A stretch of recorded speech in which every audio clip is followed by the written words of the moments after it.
figure out their APIs. And when I left Twilio, I realized that most of the world was behind. Most of the people that are doing API design, it was crap. It was terrible. It was miserable. It was inconsistent, unpredictable.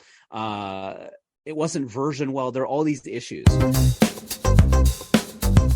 From Toro Cloud, this is the Coding Over Cocktails podcast, a free pool of thoughts and ideas from IT experts, thought leaders, and authors, sharing their insights and advice for individuals architecting solutions for the ever-changing landscape of enterprise tech, digital transformation, and more.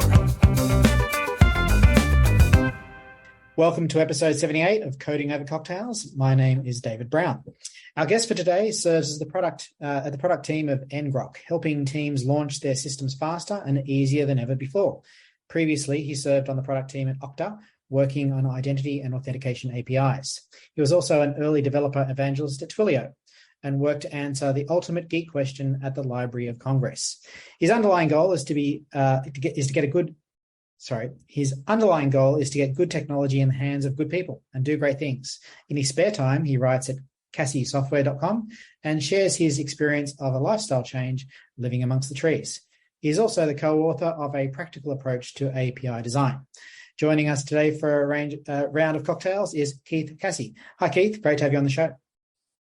Great. Thank you. I sound quite impressive when you read it like that. I love it. A bio is intended to sound impressive, so it has the intended consequence. That's good.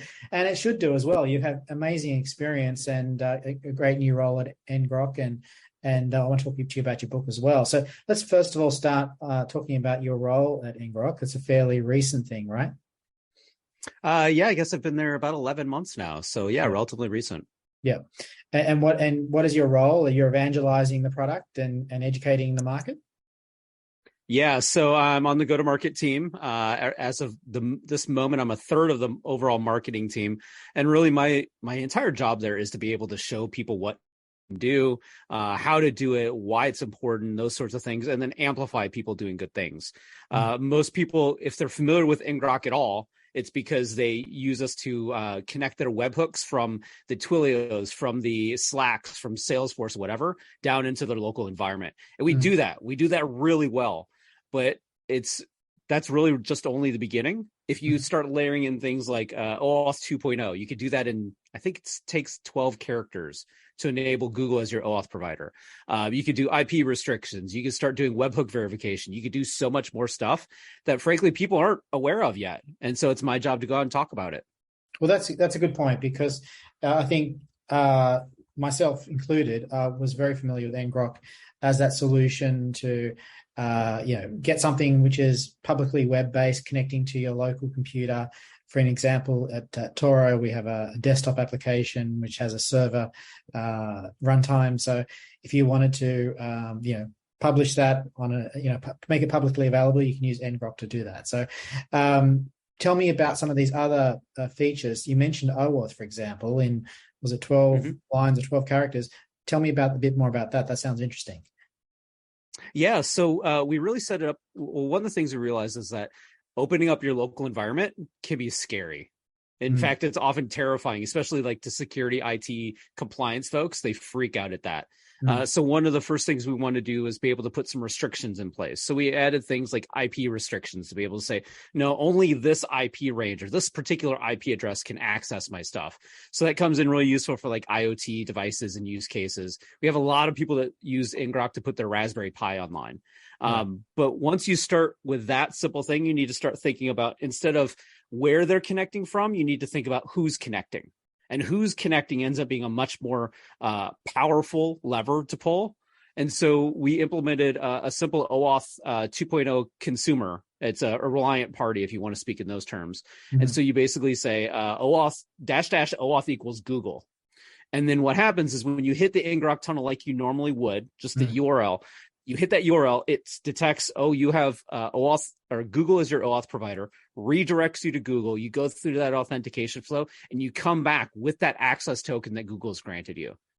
So it ends up being a really quick and simple way to be able to put an identity provider in place. And of course, we support Okta. I was kind of biased to get that one in place. Yeah, of course. But it's Azure AD, ForgeRock, Ping, just about any OpenID Connect or SAML 2.0 compliant identity provider, we support out of the box.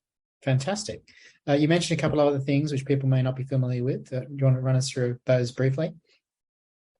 Yeah. So we do a ton of things. So since the real big, the most common use case that people use ngrok for is connecting those webhooks, we started digging in deep into webhooks. So we started looking at like, how can we lock these things down? How can we make sure that when your application and you launch your application, you're expecting that webhook from a Twilio request, that SMS message coming in? How can you make sure it's from Twilio? We realized that IP restrictions is useful, but really verifying that webhook provider is way more important. So we ended up building webhook verifiers in place. We've got probably 50 of them or so right now in place in ngrok out of the box. And in fact, we had accumulated data on about 150 different webhook providers out there. And so back in August, we launched webhooks.fyi, which is just a clearinghouse of here's all this information on different webhook providers. It's a totally neutral, community-oriented site. It's run off GitHub pages. So if you find anything wrong or we're missing your favorite webhook provider, just check it out.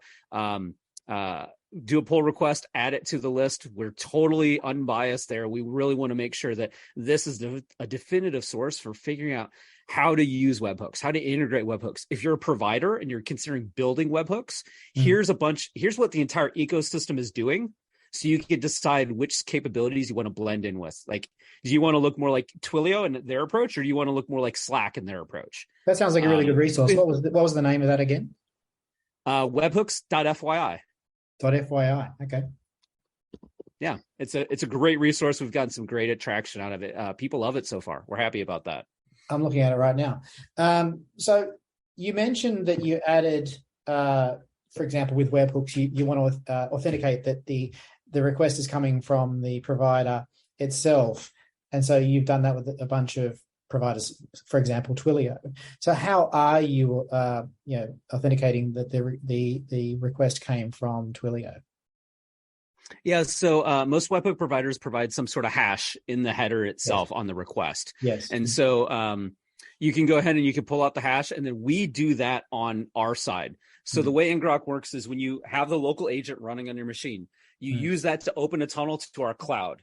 Yep. And then on the cloud, that's where we put those enforcements in place. So we go ahead and we dissect the header, we hash it properly according to HMAC, whichever hashing algorithm they use. We validate it. If it validates, great. We pass the traffic onto your app. If not, we drop it in the cloud, and it never sees your network. Perfect. Keith, on your first job, you worked for a consulting firm for the Library of Congress, and your goal was to answer the question, how much data is in the Library of Congress? So, how much data is there? Did you get the answer? So we had some projections of what the answer is. And I love the fact that you started from like my most recent job to my very first job. Like we're spanning my entire career. We're going to work our way between them. Yeah, excellent. No, so I joined the Library of Congress to specifically digitize everything they had. And at that point, we figured out that if we digitized about 50 terabytes a day, that would let us at least keep pace with everything they had. Yeah. Now, some context here. This was 2001. And if you remember the internet and creation of like content in 2001, it was a little bit different than today. There was no social media. YouTube didn't exist. Blogging was still exceptionally rare. iTunes was not a thing yet. So when we say 50 terabytes a day, you have to remember it's a completely different ecosystem than what we have now.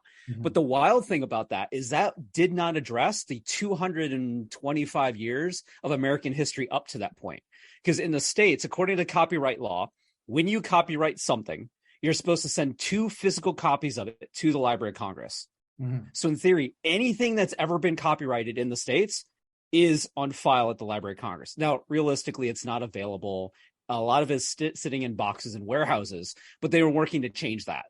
So our projections were, it was funny, when we were first speccing out these systems, we were looking at doing these arrays of 120 terabytes each, which in 2001 was mind-blowing. We didn't have an idea of how much data that would be. And then we figured out that once the building was fully staffed, we'd fill 2 of those every working week. Amazing.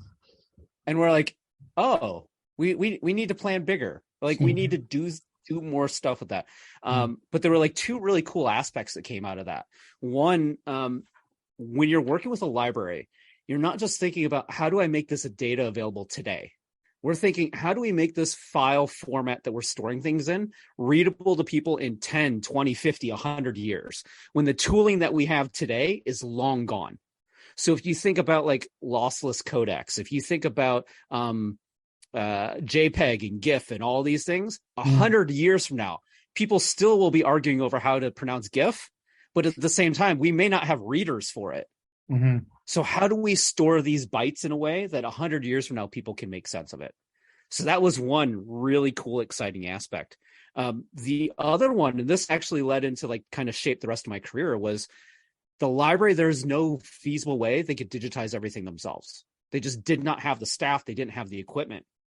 So what they started doing is they started building this interchange format, this XML payload to be able to say, okay, if we digitize some of our collection, we talk to this university and this library and this group over here, and we get them to digitize their own, then we can trade. And no one has to digitize everything. And so we created in 2001, which we believe to be the first federal government web service. Mm-hmm. Because exchanging XML documents is fundamentally a web service. Yeah. So we were working with WSDL at that time, and XML and XSLT, and we were bleeding edge. And sometimes we had the bruises to demonstrate it, but it was a fascinating, fun topic to dig into. And so this led to your passion towards APIs, and shaped the rest of your career really, and led to the writing of the book A Practical Approach to API Design, which is you're a co-author with James Higginbotham. Yes. And which seems to be an electronic publication. Is that right? Yes. It's an ebook. It's through LeanPub. Yes. Yeah, through LeanPub as an ebook. Tell us what led to the creation of that book. What drove you to create a guide to APIs? Yeah. So fast forward a few years after Library of Congress, I'd gone through a couple startups. Many of them had crashed and burned. But I joined this little company called Twilio.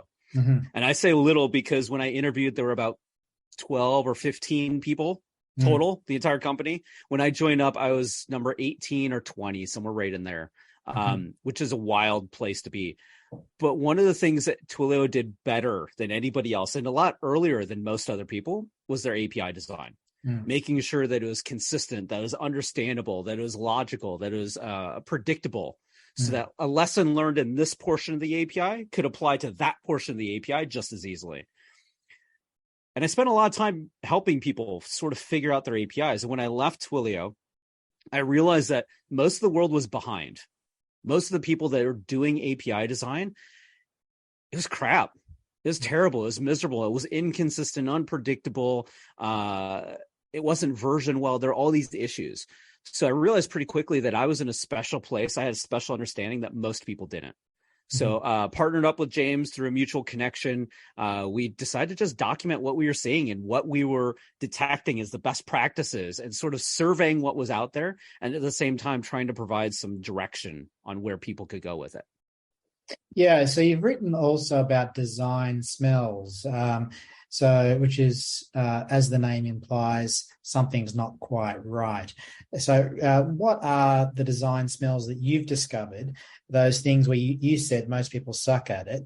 So what were the indicators for that? What of bad API design? Yeah, I'd say probably some of the first and most impactful ones were just poor naming.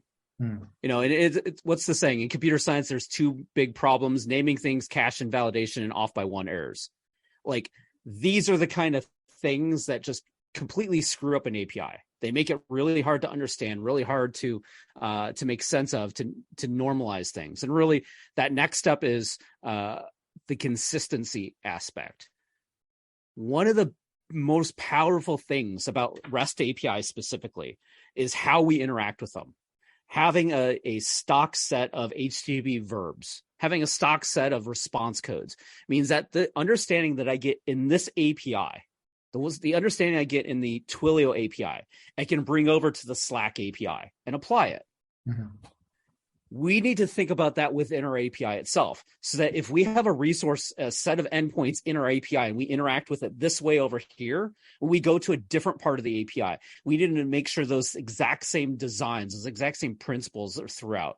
So if we query a particular way, if we search a particular way, if we sort a particular way, it should be exactly the same. When you see those little variations where over here it's one thing and over here it's a different thing, you can tell very clearly that different groups designed the API and they didn't talk to one another. Yeah, right. Any other smells that people should be aware of? Yeah, my favorite is I was working with a bank. Geez, this was 7, 8, 9, 10 years ago now. I was working at the bank, major bank in the States.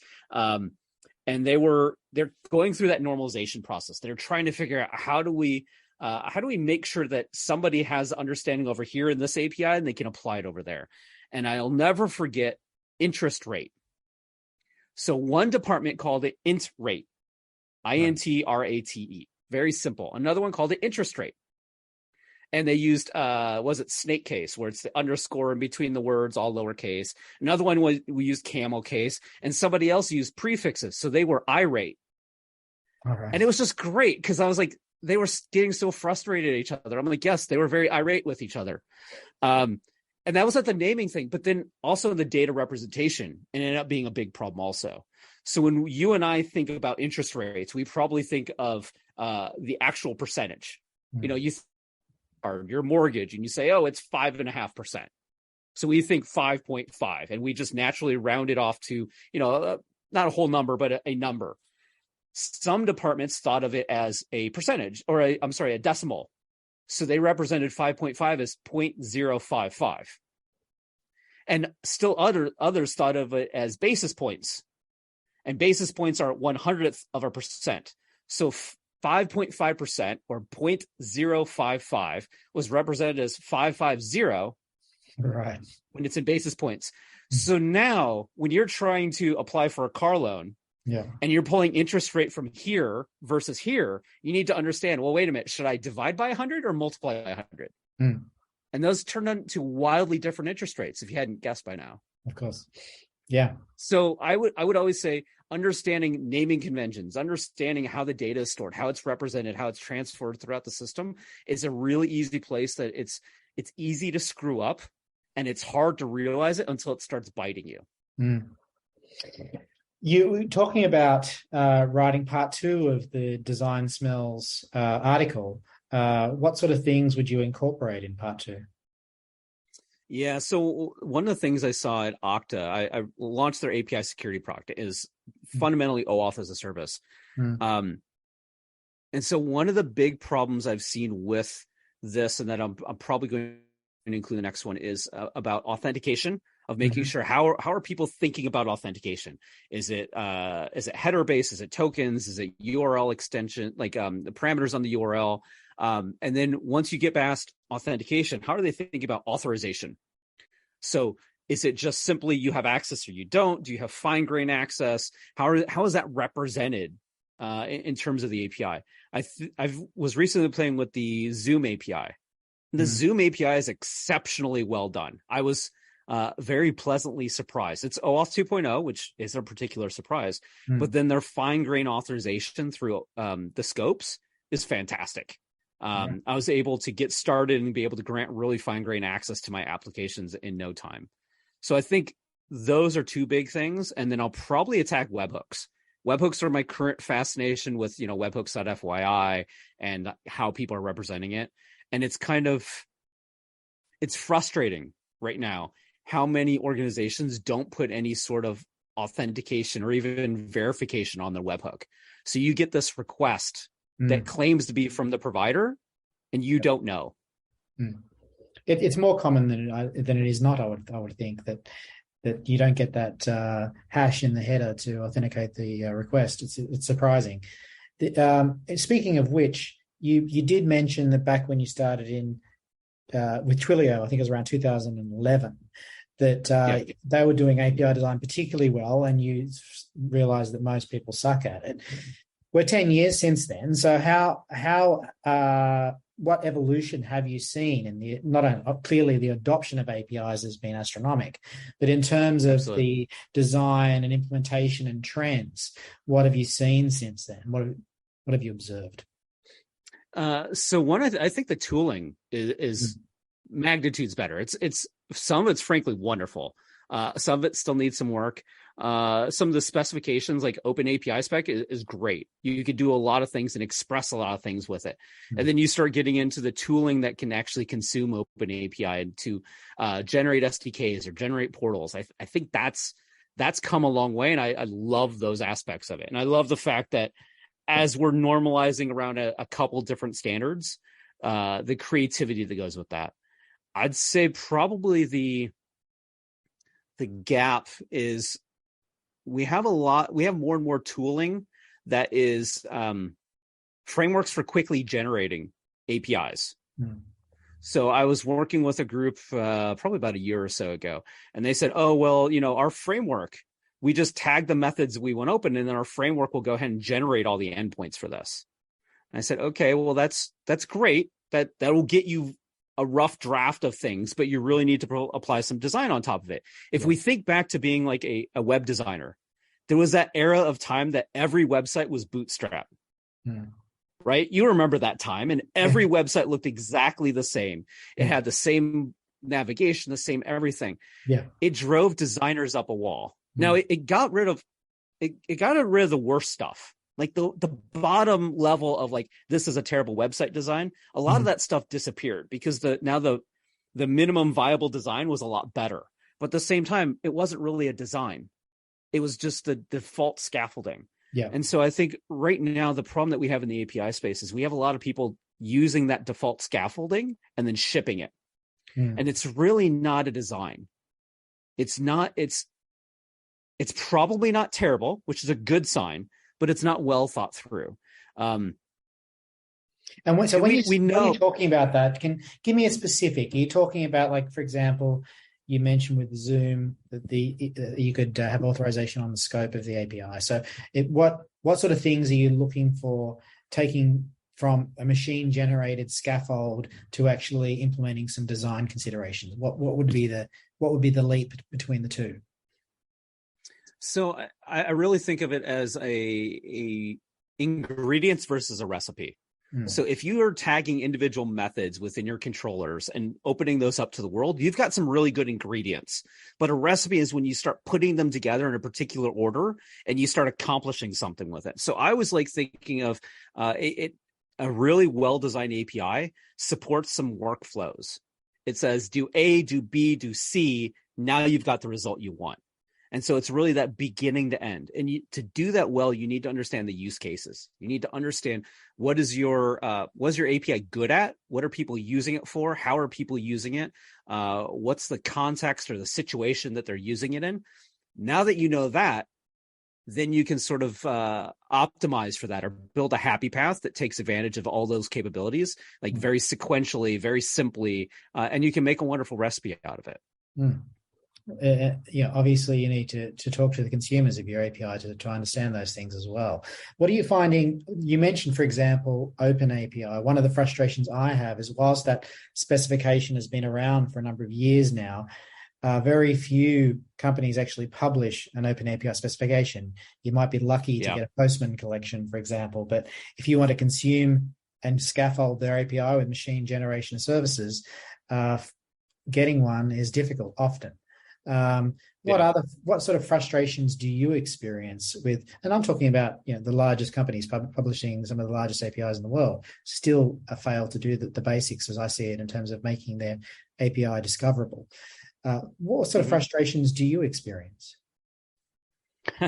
Well, I personally suffer that frustration because at ngrok, we have not released our Open API specs yet.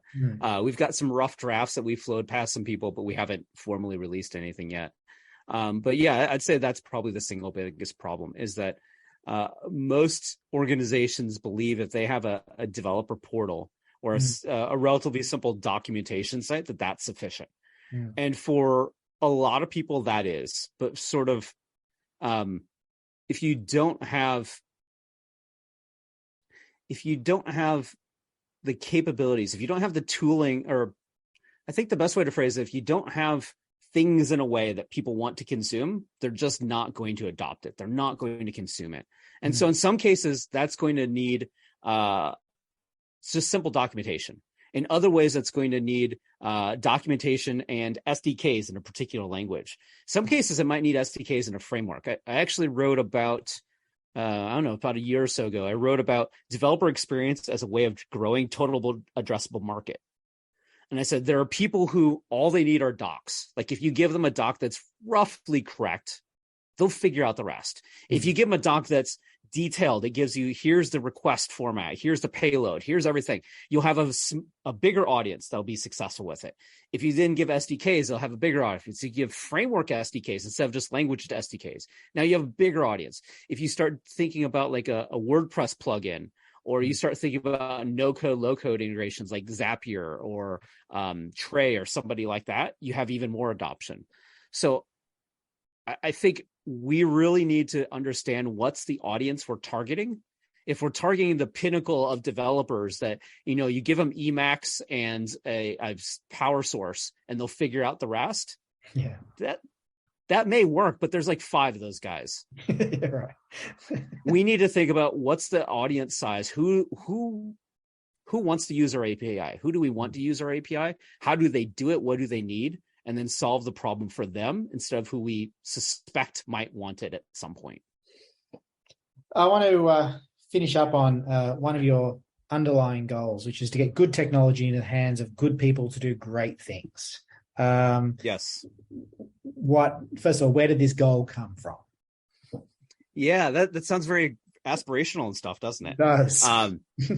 So years ago, probably 15, 18 years ago or so, I realized that the world is only becoming more distributed, and computing specifically is what I'm talking about. Power generation and storage is becoming more distributed. Storage and processing and Wi-Fi, all these things are becoming more powerful, more distributed, more flexible. And really, we have more edge computing concepts. And so really what I wanted to do is say, if we take that premise to the logical end, what does it look like? So I joined Twilio initially because I said, okay, these edges are going to have to be able to communicate. APIs is how they're going to do that. So that made sense. And I really pushed to try and get APIs as a thing. And obviously thousands of other people were doing the same thing. And then I got deep into that and I said, well, the next thing we need to do is we need to be able to add security on top of that. So that's why I joined Okta. And I really said, okay, we need to be able to secure those connections as they're communicating. And then I left Okta last year and I realized that the next layer is actually the deepest layer. And that's just fundamentally connectivity. These things can't communicate. They can't communicate securely if they can't connect. So that's why I joined ngrok. So when I think about great technology and great concepts, I think about how do we take all those edges? How do we take that processing, that storage, that compute, that power generation, all those edges and make it work together in a way that's productive? So I really think in terms of those things. And when I think of great things, I think of basically anything. I really don't have a concrete specific thing there. I have solar on my house, so I do all kinds of energy monitoring. I've got, people building all kinds of crazy systems to be able to monitor things and understand here's how these things interact. So I really want to be able to make sure that the stuff we have can connect. It can connect securely. It can communicate. It can interact. And hopefully, as an overarching goal, everything works better as a result. We'll see if it gets there, but I'm hopeful. You got to have the goal. You created a YouTube series on your experience of your tree change. What instigated the tree change? Yeah, so let's see. I was a city boy. I lived in Washington, D.C. for 10 years. I worked in politics and different industries over there. I spent 10 years in Austin, Texas, which was wonderful, but it was still a city. Early last year, late 2020, early 2021, I decided, you know what? Let's move to the woods. So convinced my family, let's move to the trees. So I started a website which has very little on it, Geek Among the Trees. And I figured philosophically, we've all hit that moment where we're debugging that thing.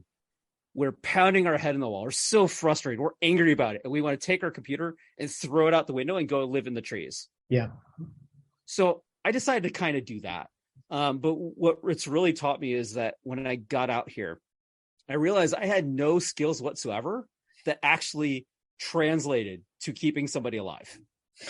I had awesome API design skills, but I didn't know how to grow vegetables. How remote are we talking about? Like when you're talking about, growing vegetables and survival, like how remote are you talking about? Yeah. We have water. I call this 21st century homesteading. I mean, I've got solar power, I've got Starlink, I've got a Roomba, but it's 10, 12 miles to the nearest gas station. So it's a 15-minute drive to the gas station, or to the grocery store, or it's a half hour to a hospital if I need one. So it's not the total wilderness. Yeah. We can go and get stuff, but at the same time, let's see. I think from my house, I can see 3 neighbors. Okay. I can see their houses. I can't see them. I can see their houses. Yeah. So we've got 20 acres in the wood, and it's wonderful. Small pond. We've got a big dog that roams around, patrols the place. We have fun with it. And you can still do what you do and educate the public and work for all these fabulous companies, living that lifestyle. It's the new economy, isn't it?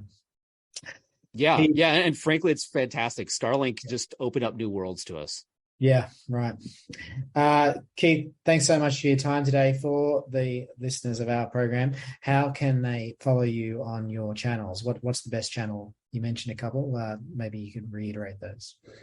Yeah, absolutely. So I'm Casey Software just about everywhere. That's CASEY Software. That's on Twitter. That's on LinkedIn. That's on, let's see. LinkedIn is probably one of the better places because I also have videos through LinkedIn Learning that you could definitely check out. And I'm pretty available. If you want to find me on a day-to-day basis, really our ngrok Slack channel is the place to be. So find me there. I'm happy to chat anytime and help people scheme and debug what they're building. Brilliant. Keith Cassidy, thank you so much for your time today. Thank you. Hey listeners, thank you for joining us in this round of cocktails. Please like and subscribe to check out other episodes of this podcast series. We're also available on your favorite podcast platforms, or you can simply listen in at torocloud.com, where you'll find full episode transcripts and show notes. On behalf of the team here at Toro Cloud, thank you very much for listening to us today. This has been Kevin Montalvo for Coding Over Cocktails. Cheers!